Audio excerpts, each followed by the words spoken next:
Hello, everyone. Happy Thursday, and thank you for joining us one more time at Live with Intelligems, a weekly show where we talk with practitioners in growth experimentation about their recipes and their trajectory and collect ideas about how we can keep growing and learning together.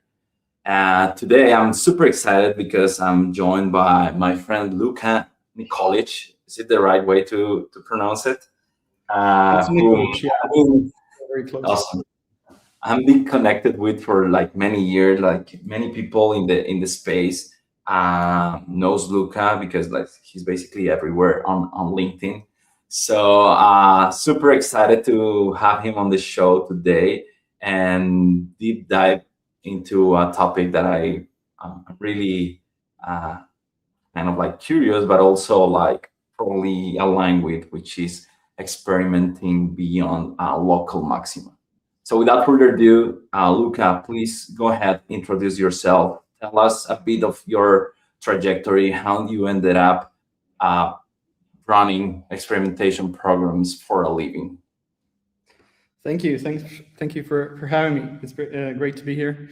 And yeah, what can I say? I've been in CRO since I want to say COVID, so around May 2020. I've worked in-house, I've worked agency side, I've worked solo as a consultant, which I do now with Shopify brands of all sizes and different verticals. I come from a business background, meaning that I studied business in business school and later on worked in offline industries before transitioning into digital through UX design, which was kind of my gateway drug, but I ended up making a full circle and navigating back to spreadsheets and the business behind the website, as it were. And so that's what I consider myself to be these days. Is my title is Profitable E-commerce Growth Consultant, and I try to have a holistic view of how an e-commerce business runs and how it can, I guess, streamline its operations and improve its bottom line, not just revenue, because like they say, revenue is vanity and profit is sanity. So that's how I try to think about things. Awesome. Yeah, it's interesting because you have an actual academic business background, which is, I would say, not that common. Like a lot of people that end up doing like CRO and experimentation usually come from more like UX design and like other type of areas. You come from like the other side of the spectrum, but somehow you ended up doing experimentation for a living as well. In addition to that, you've also been involved in other industries, not only com. So at the end of the day, what I see is like a mix of like backgrounds and like schools of thought, which probably shape how you think about like experimentation as of now. So tell us more about like what was like to be involved in like different kind of like businesses and industries. You also help with personal, totally offline, kind of like family business. So super curious about like that mix of like sources and information. But before I let you answer, just showing you some interesting comments from our friend in common, Anthony Morgan from NAV, and also from your BFF, Victor, who's tuning in today. Love those two guys. Yeah, glad that you're here with us. Yeah, I mean, like you mentioned, I think it comes in very handy when you have experience from I want to say the brand owners or businessmen's kind of point of view. We generally as consultants, we tend to work with operators or brand owners, or shall I say for them. And there's always this slight disconnect between viewpoints. You kind of tend to be biased in your own perspective because you just see one end of the equation. I've been lucky enough to see how the sausage is made and sort of can understand that perspective as well. And again, I think that my academic background as well as my professional experience kind of lends itself well to sort of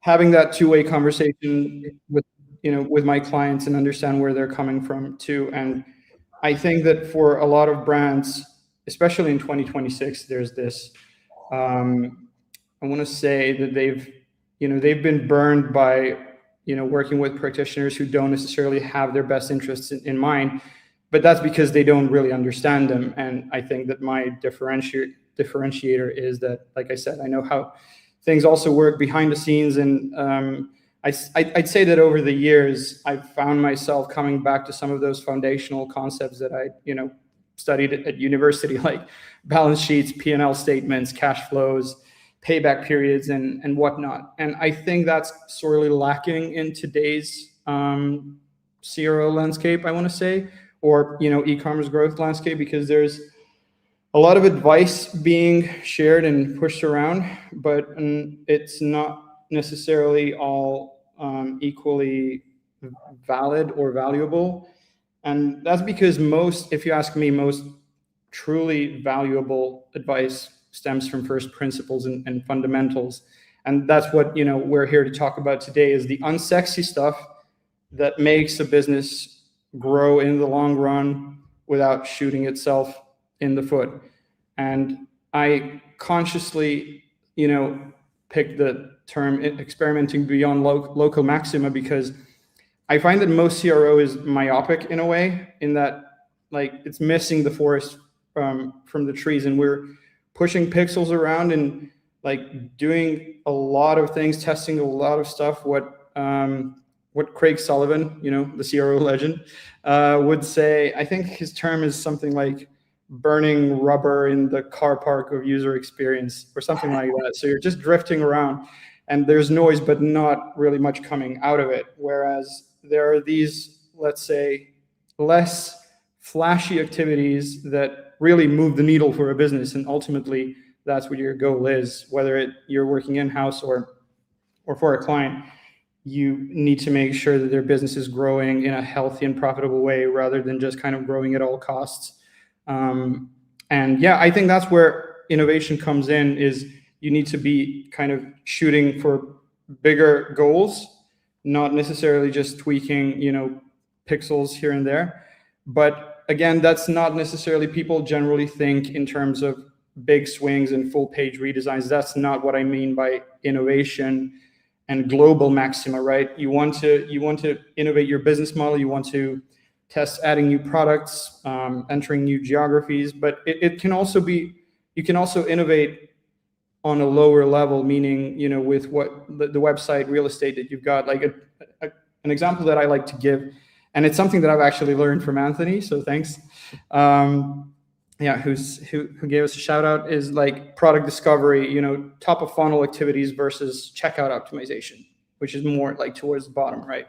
People tend to be fixated on where the money is, but they're missing the point. They might have a perfect checkout, but completely neglect product discovery, which is actually a bigger growth lever. All things considered, when you're looking at a business from a 10,000 foot view. And yeah, I think more of that bird's eye view philosophy is needed, or shall I say, just more holistic thinking from a business perspective, not just a website perspective, as far as agencies and consultancies go. Amazing. And I think philosophically it's easy to agree with everything you're saying. But from a more like tactical standpoint, like I'm curious to know like how to push into that direction, because like it's easy to stick to the checklist, to what everyone else is trying, the sticky CTAs, and just like getting inspired by what X or Y competitor is doing and trying to replicate that. Building and shipping is only getting easier with AI these days, like from going from idea to execution and to getting a test live. It's quicker than it has ever been, like for example with the new AI editor on Intelligems. But how do you push into that direction of like going beyond the local maxima and trying to move those levers that in your opinion are more relevant for business growth? Also, I asked this question from from a practitioner perspective, because I was also there, and I was also working with companies that wanted those quick tests live and to see kind of like motion without necessarily caring too much about like the broader business implications. So how do you get there? Like, what's your playbook when you face those kind of like situations? Yeah, that's a great question, because ultimately a lot of CRO is, or yeah, any sort of, I guess, service or agency work in general is the communication side of things and the stakeholder management and expectations management.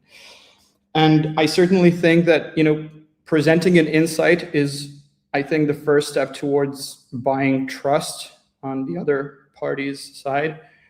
Before you can show any results, you can show them like that you've looked at, a list of customers and identified like the whale customers, the most valuable segment that they wouldn't have found in years or even looked at. But you now know that, just to give one example from my previous experience, I've shown a client once, just by like looking at the data from their CRM or some other data platform. I can't remember which it was, but it doesn't really matter for the story. The point was that they thought, they knew who their most valuable customers were. It turned out they had this like 5% segment of B2B customers who were responsible for, I don't know, maybe half of their revenue or something of the kind. And all the while they were just focused on the B2C segment. And they generally are a B2C company. But my point is that you have to think wider. And I hate the term thinking outside of the box, but that really is, I'd say, the kind of the be all and end all. And if you can be creative while respecting the fundamentals, which is something that I keep banging on about, I think it's pretty easy to show demonstrable and tangible results within a very short space of time. And in my experience, nothing convinces a stakeholder that you're pushing in the right direction than actually giving them some tangible results very soon. If not financial, then at least educational, right? So that you're showing them something they maybe didn't know about their business or their customer. And that's why I think CROs and growth people generally are so well set for this kind of mindset shifting, is that we're trained to do research. We sort of depend on our data more than anything else, unlike in some other professions. And so, yeah, I think we're positioned very well to give them, that piece of data or that result that's based on a piece of data much sooner than would be possible in some other industries, including the ones that I've worked with in the past. I think e-commerce is a perfect playground for that kind of I don't want to like proof theater. Let's call it that way. I've just made up that term, but yeah, trademark proof theater. Love it. And in terms of like getting there, like, I mean, two things that come to mind. One is like you mentioned, like you're super familiar and kind of like trained on reading balance sheets and profit and losses statements and kind of like the financial aspect of a business, or for the sake of this conversation, of an e-commerce business, which is obviously something we always put in front of and center of the conversation. How relevant is to keep that visibility and to keep having that conversation. However, you're also coming from an agency background where it's no secret that you rarely get access to that kind of information. So what's your go-to approach to either have that kind of visibility or make informed guesses about that kind of information? Because assuming you're not allowed to see the actual bottom line and the actual statements, I mean, you're still could be able to kind of like connect the dots in many ways. So tell us more about your experience with like having this strong philosophy of optimizing and prioritizing those business fundamentals while being on the consultant seat for in many cases. Sure. Yeah, and that's also a great question, and I think it's very relevant because, yeah, a lot of people, as enthusiastic as they are about their clients' results, might not be able to get over those hurdles that you mentioned. So for sure, stakeholder negotiation is an art in itself. I've found, that one useful way of doing it is going with a kind of like a Trojan horse approach. And this is the time in the show where I will give a massive shout out to Intelligems for being, for sure, my favorite Shopify A/B testing platform. And part of actually a big reason for that is the fact that, as far as I know, it's the only tool to date that enables you to track profit per visitor on a per test level, which is something that I think we as an industry, or a discipline, shall I say, should be striving towards. And obviously, you cannot calculate profit without having access to some sort of cost data, right? It can be just your simple COGS numbers from Shopify. And I think that once you kind of start educating clients or employers, if you're working in-house, or management teams, doesn't matter, on the importance of taking this approach, and once you can again demonstrate that there's an actual impact on the bottom line from all of these activities and this way of thinking, I think that's when you get buy-in step by step for deeper data, for getting access to things you wouldn't have normally gained access to. But yeah, that's a true story. I've once had a client where they were reserved as far as that kind of internal financial data is concerned. And it all started with a simple profit per visitor test metric in Intelligems, for which I had to kind of fight. And I think they didn't have COGS data in Shopify at the time. They had to send it to me, and then I had it uploaded. But the point is that there are ways. You just need to care about it. And I think, the biggest issue really is just that people don't care on that kind of fundamental level about their clients' health. It's interesting you put it that way. I'm curious, why do you think that's the case? It's because it's more difficult. It's because it's out of kind of like reach with more traditional testing tools. Like, why do people just kind of entirely ignore this and just focus on the binary outcome of like more or fewer conversions? Yeah, great point. Like, it's all about contribution margin versus conversion rate, right? Like you mentioned, it's sorry, can't remember what the expression was. Doesn't matter. But the point is that I think the reason is it's easier to sell a certain number of tests per month. And I know you have thoughts on this because I've seen your post from a few days ago. And I also think it's generally a good model, but if you're testing the right things. But testing the right things also involves, work and investment, and it doesn't guarantee results, or at least I want to say the kind of superficial results that a lot of agencies and consultants seem to kind of peddle around.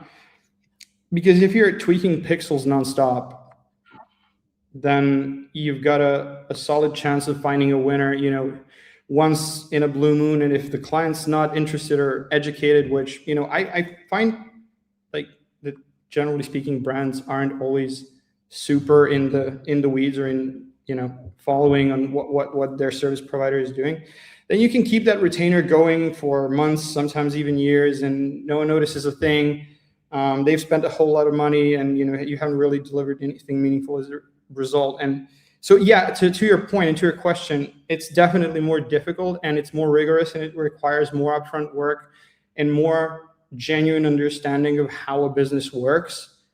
And I feel like a lot of people that enter CRO as a discipline and growth and experimentation, kind of, yeah, they do see it as changing layouts and maybe switching sections, moving buttons around, and testing different headlines, whatnot, all of which can have their place. But I think what's missing is that mix of bigger bets versus smaller tweaks. We tend to think, you and I and other people that I respect in this space generally think of testing programs in terms of portfolios, and you need to have a varied mix of of testing initiatives in a portfolio like you would in a financial investing portfolio.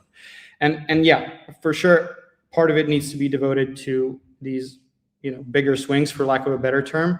But again, those bigger swings don't necessarily have to be like, you don't have to be testing a full page redesign or a completely new positioning statement, even though those are also valid. You just need to, I would say, sometimes going back to like, your P&L or some other piece of data that's unglamorous, but hides a lot of value, and kind of digging through that gold to find, the stuff that can genuinely propel your business. That's as innovative as it gets, even though it's not typically thought of that way, because it's boring. It's way more boring than doing a full page redesign, but it will likely move the needle. And yeah, again, going back to Intelligems and why I love it so much is because it allows you to test these levers that actually can, skyrocket a business, in some cases completely transform it, whether it be price testing and price optimization, shipping rates, free shipping thresholds, offer testing. That's all of that kind of stuff that I feel like is neglected. It's kind of changing now with so many subscription brands popping up, for example, which, I see as a good thing in terms of how we think about online businesses. I think there's more business thinking involved when you have retention heavy businesses compared to like straight up one-time purchase brands. But yeah, for sure, I think financial literacy is definitely important, and understanding like meaningful impact and what can cause it compared to some other initiatives. Sorry, I know I'm rambling way too much, but I just love this stuff. So Yeah, and that's totally the idea here. This is about hearing from our guests, and I think your points are just great, and kind of like very interesting to hear from.